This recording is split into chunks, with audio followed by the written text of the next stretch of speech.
بسم اللہ الرحمن الرحیم۔ السلام علیکم ورحمۃ اللہ وبرکاتہ۔ آج ہم اپنی ویڈیو میں سیدنا امام حسین رضی اللہ تعالیٰ عنہ کے بارے میں بات کریں گے کہ حضرت امام حسین رضی اللہ تعالیٰ عنہ کس طرح نبی کریم صلی اللہ علیہ وسلم کی صحبت میں اپنا بچپن انہیں پروان چڑھایا۔ 4 شعبان المعظم کو حضرت امام حسین رضی اللہ تعالیٰ عنہ اس جہان فانی میں تشریف لائے۔ حضرت عباس کی زوجہ حضرت سیدہ ام افضل روایت بیان کرتی ہیں کہ میں نے نبی کریم صلی اللہ علیہ وسلم کی بارگاہ میں حاضر ہو کر عرض کیا، یا رسول اللہ صلی اللہ علیہ وسلم، میں نے آج ایک عجیب و غریب خواب دیکھا ہے۔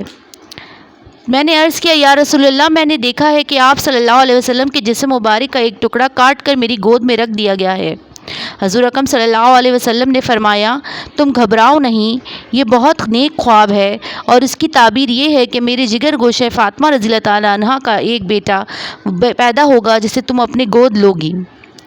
اور یہی ہوا کہ 4 ہجری حضرت سیدنا امام حسین پیدا ہوئے، اور آپ صلی اللہ علیہ وسلم نے انہیں حضرت ام فضل کی گود میں ڈال دیا، اور یوں حضرت ام فضل نے انہیں اپنا دودھ پلایا۔ حضور اکرم صلی اللہ علیہ وسلم حضرت امام حسین رضی اللہ تعالیٰ عنہ سے بے انتہا محبت فرمایا کرتے تھے۔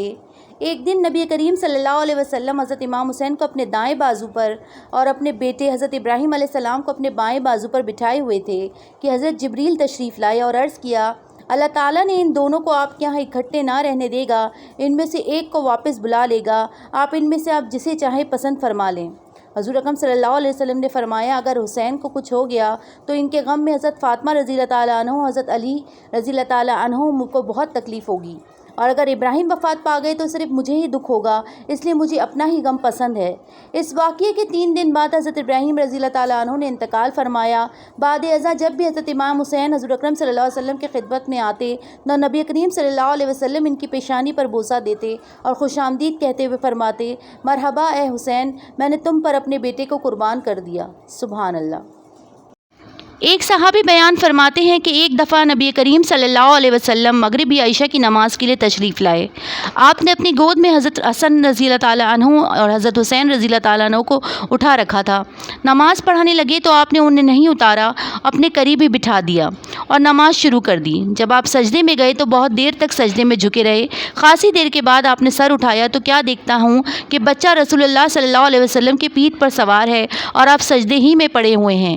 یہ دیکھ کر پھر میں نے سجدے میں چلا گیا۔ جب نماز ختم ہوئی تو لوگوں نے رسول اللہ صلی اللہ علیہ وسلم سے عرض کی، یا رسول اللہ صلی اللہ علیہ وسلم، آپ نے ایک سجدہ بہت طویل کر دیا، ہمارا خیال ہے کہ یا تو کوئی غیر معمولی واقعہ پیش آ گیا تھا یا اس دوران وحی نازل ہوتی رہی۔ نبی صلی اللہ علیہ وسلم نے فرمایا، ان دونوں باتوں میں سے کوئی بھی واقع نہیں ہوئی تھی، میرا بیٹا مجھ پر سوار ہو گیا تھا، میں نے اسے ہٹانا پسند نہیں کیا۔ سبحان اللہ۔ عید کے دن امام حسین رضی اللہ تعالیٰ عنہ نے حضور اکرم صلی اللہ علیہ وسلم کی بارگاہ میں عرض کیا، تمام بچوں کے پاس سواریاں ہیں اور میرے پاس کوئی سواری نہیں۔ نبی صلی اللہ علیہ وسلم نے امام حسین کا دل دکھانا مناسب نہ سمجھا اور کوہنیوں اور گھٹنوں کے بل زمین پر تشریف فرما ہو کر امام حسین علیہ السلام کو اپنی پشت پر بٹھا لیا۔ انہوں نے عرض کیا، دوسرے بچوں کی سواری کی تو لگام بھی ہے۔ نبی صلی اللہ علیہ وسلم نے سرخ رنگ کا دھاگا منہ میں ڈال کر اس کے دونوں سرے امام حسین کو دے دیے اور اس سے لگام کا کام لے لو کہا۔ پھر امام حسین رضی اللہ تعالیٰ عنہ جس طرف دھاگا کھینچتے حضور اکرم صلی اللہ علیہ وسلم ادھر ہی مڑ جاتے، جس سے حضرت داتا صاحب اس واقعے سے یہ نتیجہ نکالتے ہیں کہ نبی کریم صلی اللہ علیہ وسلم کی وہی مرضی ہے جو حسین رضی اللہ تعالیٰ عنہ کی مرضی ہے۔ ایک دفعہ دونوں شہزادے اپنی تختی لے کر حضور اکرم صلی اللہ علیہ وسلم کی خدمت میں لائے اور عرض کرنے لگے، نانا جان، دونوں میں سے کس کا خط اچھا ہے؟ حضور اکرم صلی اللہ علیہ وسلم ان میں سے کسی ایک کی بھی دل شکنی نہیں کرنا چاہتے تھے کہ اسے رنج نہ پہنچے۔ خود فیصلہ نہ فرمایا، ان کو حضرت سیدہ علی مرتضیٰ کے پاس بھیج دیا کہ وہ فیصلہ کریں گے۔ حضرت علی مرتضیٰ نے بھی خود فیصلہ نہ کیا اور ان کو حضرت سیدہ فاطمہ الزہرا کے پاس بھیج دیا۔ انہوں نے فرمایا کہ مجھے خط کی زیادہ پہچان نہیں، اس لیے اس زمین پہ میں 7 موتی ڈالتی ہوں، جو زیادہ موتی چن لے گا اس کی تختی اچھی ہوگی۔ آپ رضی اللہ تعالیٰ عنہ نے موتی ہوا میں اچھال دیے اور جب زمین پر گرے تو جنت کے شہزادوں نے ان کو چننا شروع کر دیا۔ دونوں نے 3 موتی چن لیے۔ اب دونوں میں سے کوئی ایک 7واں موتی اٹھا سکتا تھا کہ حضرت جبریل علیہ السلام آئے اور 7واں موتی اٹھا لیا، اور اللہ عز و جل کے حکم سے اس کے 2 ٹکڑے کر دیے اور دونوں شہزادوں نے آدھا آدھا اٹھا لیا۔ دونوں شہزادوں میں سے کسی کو بھی شکست کا منہ نہ دیکھنا پڑا۔ حضور اکرم صلی اللہ علیہ وسلم کو خبر ہوئی تو آپ دیدہ ہو گئے اور فرمایا، آج اللہ تبارک و تعالیٰ کو ان کی اتنی سی رنجیدگی زندگی بھی منظور نہیں اور ایک وقت آئے گا کہ دونوں کو آزمائش میں مبتلا کرے گا۔ بچپن میں ایک روز حضرت سیدنا امام حسن اور حضرت سیدہ امام حسین آپس میں کشتی کر رہے تھے۔ نبی صلی اللہ علیہ وسلم نے حضرت سیدہ امام حسین سے فرمایا کہ حسن حسین کو پکڑ لو۔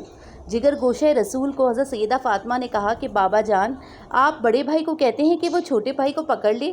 نبی صلی اللہ علیہ وسلم نے فرمایا کہ جبرائیل علیہ السلام بھی تو حسین سے کہہ رہے ہیں کہ وہ حسن رضی اللہ تعالیٰ عنہ کو پکڑ لے۔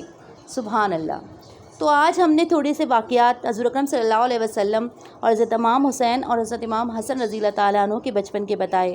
اب اگلی ویڈیو میں ہم انشاءاللہ آگے کے بھی واقعات بتائیں گے کہ نبی صلی اللہ علیہ وسلم کے وصال کے وقت اور حضرت فاطمہ رضی اللہ تعالیٰ عنہ کے وصال کے وقت حضرت امام حسین کی کیا حالات تھے، اور آگے اور بھی باتیں بتائیں گے۔ جزاک اللہ۔